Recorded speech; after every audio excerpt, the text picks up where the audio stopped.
Imagine a world where every ounce of success you see is gotten through illegal funds or from money overseas. On your way to school, you can't see a single house being built by a teacher, carpenter, or honest working adult from your community. You know doctors and lawyers make money, but they're locked away in a far, far off land behind that wall and their automatic gates.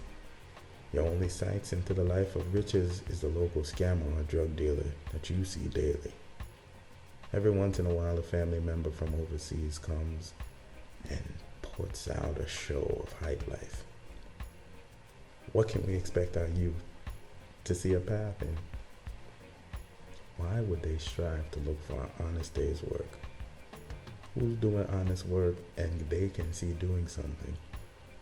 Who doing honest work can they talk to and ask questions? Or on the news, all you hear is teachers aren't getting paid, no pay for police, nurses, them are overworked and underpaid.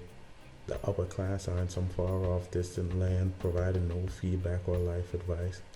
Where is the positive connection to the community?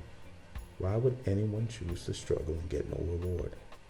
No light at the end of the tunnel, and you're supposed to choose that path? We are all humans and we have needs, yes, but we also have wants and desires that need to be met.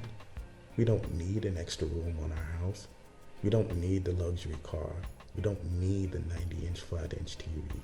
We don't need the latest new phone or new clothes, but they're still nice to have. And having the ability to get some of these feel good after a hard day's work. Why should law-abiding citizen mean that I can't have anything nice? Government needs to apply programs and paths to help honest everyday people. Help them get advances in their life.